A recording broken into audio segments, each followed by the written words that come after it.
Friends, pocket programming channel में आपका स्वागत है। आज के लेक्चर में हम लोग पढ़ेंगे स्वैपिंग कैसे करते हैं। स्वैपिंग जनरली मतलब क्या होता है? स्वैपिंग का मतलब होता है एक्सचेंज ऑफ वैल्यूज। ठीक है, तो सपोज कि अगर कोई यूजर इनपुट करता है ए का वैल्यू 10 और बी का वैल्यू 20, बट उसके आउटपुट में उसको ए का वैल्यू जो होता है वो 20 हो जाएगा और बी का वैल्यू 10 हो जाएगा। तो this process is known as swap. आप देखिए ए का वैल्यू 10 था, यहाँ पे बी का वैल्यू 20 है, यहाँ पे एक्सचेंज हो गया है, ए का वैल्यू आपका 20 हो गया, बी का वैल्यू 10 हो गया है। तो इसको बोलते हैं हम लोग आपका स्वैपिंग। अब ऐसा तो कोई मैजिक है नहीं आपका ना कि आप इनपुट करते हैं 10 और आपको आउटपुट में दिखाई देगा 20। तो इसके पीछे कोई ट्रिक है और कोई लॉजिक है जो हम फॉलो करेंगे तो स्वैपिंग आपका एक्सेप्ट लेता है प्रोग्राम में। तो वो ट्रिक और इसको जानने से पहले हम लोग एक आपको लाइव एग्जांपल देते हैं जिससे आपको समझ में आ जाएगी लॉजिक कैसे बना है स्वैप का। सपोज करो कि तुम्हारे पास दो ग्लास है, ठीक है, एक ए नंबर के ग्लास से और दूसरा बी नंबर के ग्लास से सपोज करते हैं। ठीक है, तो पहला ए नंबर के ग्लास में आपका कोल्ड ड्रिंक रखा हुआ है, ठीक है, और बी नंबर के ग्लास में कॉफी रखा हुआ है। बट एक सिचुएशन है आपका कि आप चाहते हैं कि बी मतलब कॉफी आ जाए ए नंबर ग्लास में और कोल्ड ड्रिंक चला जाए बी नंबर ग्लास में। तो ये कैसे पॉसिबल है? ऐसे तो पॉसिबल नहीं है, डायरेक्ट आप इस पे लेके डाल सकते हैं, ठीक है, ना ही ऐसा पॉसिबल है आप इसमें डाल सकते हैं। तो इसके लिए आपको एक नया टेम्पररी क्लास लेना होगा, राइट। ये थर्ड क्लास लेते हैं, ठीक है, इसको लोग बोलते हैं टेम्पररी, नाम दे सकते हैं उसको, ठीक है, टेम्पररी नाम उसको हम दे दिए, ठीक है। अब सपोज करते कैसे एक्सचेंज करते हैं हम लोग। तो हम लोग पहले क्या करेंगे, कोल्ड ड्रिंक जो ए नंबर कोल्ड ड्रिंक हम लोग डाल देंगे आपका टेम्पररी में। तो टेम्पररी में कोल्ड ड्रिंक आ गया, राइट, कोल्ड ड्रिंक इसमें आ गया, तो ए नंबर ग्लास तो खाली हो गया, ठीक है। तब आप क्या कीजिए, बी नंबर वाला को इसमें डाल दीजिए, ठीक है, कॉफी इसमें आ जाएगा, हो गया। तब ए में आ गया आपका कॉफी और बी हो गया आपका खाली, राइट, बी हो गया खाली। अब इसके बाद हम क्या करेंगे, टेम्पररी वाले में कोल्ड ड्रिंक को डाल दीजिए बी नंबर में, ठीक है, तो अब हो गया टेम्पररी खाली हो गया और बी में आ गया आपका कोल्ड ड्रिंक और ये वापस से 0 हो गया, ठीक है। तो मेरा एक्सचेंज तो हो गया, सिंपल सा स्वैप हो गया, वैल्यू एक्सचेंज हो गया, ठीक है। अब हम लोग चलिए बनाते प्रोग्राम को, ठीक है, जिससे हम लोग नंबर का खेल देखेंगे। सबसे पहले आप हेडर फाइल दीजिए stdio.h, फिर आपका conio.h void main, ठीक है। सपोज अब स्टार्ट करते हैं कि पहला आपको बोला कि दो नंबर एक्सचेंज करना है, तो इंटीजर लीजिए आप, ए लीजिए और बी लीजिए, ठीक है, हमको दो नंबर एक्सचेंज करना है, ठीक।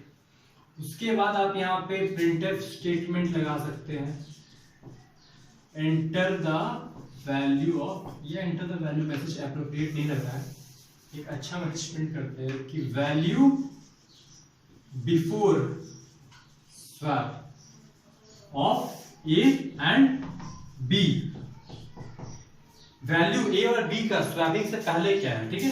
तो हम लोग पहले स्कैनफ करेंगे, स्कैनफ में %d क्योंकि दो टाइप का इंटीजर है इसीलिए, ठीक है, और दोनों में स्टोर करना है, तो आपका दोनों में स्टोर करना है तो %a और %b, ठीक है। इसके बाद आप लॉजिक कैसे लिखा जाता है, इसके पीछे एक लॉजिक है।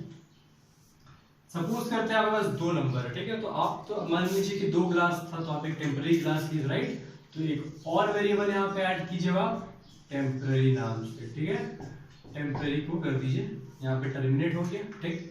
तो सबसे पहले एक्सचेंज करते हैं, तो हम सबसे पहले लॉजिक लिखते हैं कि temp इज इक्वल टू ए, ठीक है, temp इज इक्वल टू ए, यानी ए का जो वैल्यू वो temp में चला जाएगा, ठीक है।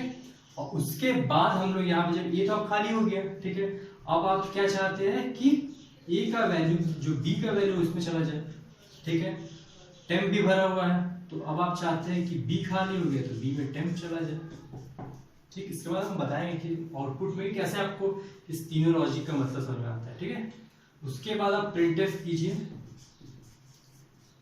कि value of A and B after swap is equal to %d और ए कॉमा बी को, ए को और बी को कॉल कर लीजिए, ठीक है। और यहाँ पे आप लगा दीजिए गेट सी एच, ठीक है। नाउ हम लोग बात करते हैं आउटपुट स्क्रीन के बारे में, कैसे इसका आउटपुट आता है। जरा आप वो देखिए, आउटपुट देखने के बाद आई थिंक आपको प्रोग्राम का सारा फंडा ही क्लियर हो जाएगा, ठीक है। सबसे पहले ये स्टेटमेंट दिखेगा value before swap of, value before swapping of A and B, ठीक है। तो सपोज अगर ये स्टेटमेंट आपको दिखा पहला लाइन में, ठीक है, तो आप पहले इनपुट कराते हैं, ठीक। सपोज यूजर एंटर करता है ए का वैल्यू 10 और बी का वैल्यू 20, राइट। यहाँ पे एंटर हो गया। अब temp इक्वल टू ए, तो temp तो था खाली और ए का वैल्यू क्या था 20, तो अब temp का वैल्यू क्या हो गया, फर्स्ट लाइन पे देखिए temp इक्वल टू ए लिखा हुआ है, तो ए का वैल्यू क्या है आपका 10, तो temp का वैल्यू हो गया 10, ये हो गया खाली, ठीक। temp इज इक्वल टू हो गया आपका 10, ए इक्वल टू 0 हो गया और बी इक्वल टू 20 हो गया, ठीक। फर्स्ट लाइन क्लियर हुआ। उसके बाद लिखा हुआ ए इज इक्वल टू बी, ठीक है, ए इज इक्वल टू बी लिखा हुआ है, तो ए इज इक्वल टू जब बी लिखा हुआ है तब आपका यानी बी में क्या वैल्यू है 20, तो यानी अब क्या हो जाएगा सेकंड लाइन में, ये फर्स्ट लाइन क्लियर हुआ। सेकंड लाइन में आपका ए का वैल्यू हो जाएगा 20, ठीक, और बी का वैल्यू क्या हो जाएगा 0, ठीक। ए का वैल्यू 20 हो गया, बी का वैल्यू 0 हो गया, टेम्प का वैल्यू क्या हो गया 10, ठीक है। थर्ड लाइन में लिखो B is equal to temp, temp का वैल्यू बी में चला जाए, तो उसके लिए आपको फिर थर्ड लाइन में क्या आ गया यहाँ पे टेम्प का वैल्यू आपका टेम्प इक्वल टू ए, तो ए का वैल्यू तो आपका 0 है ना, तो यहाँ पे क्या लिखा हो temp is equal to B, तो ए का वैल्यू तो आपका 20 पहले यहाँ आ चुका है और B is equal to temp लिखा है, तो टेम्प में क्या स्टोर हो जाएगा क्योंकि टेम्प का वैल्यू 10 है और टेम्प हो जाएगा वापस से 0। तो देखिए आउटपुट में क्या आया, ए का वैल्यू 20 हो गया, बी का वैल्यू 10 हो गया। तो इसके बाद आप इसको प्रिंट कर दीजिए कि value of A and B after swap, तो यहाँ पे एक मैसेज प्रिंट हुआ value of A and B after swap, A comma B मतलब ए का वैल्यू 20, बी का वैल्यू 10।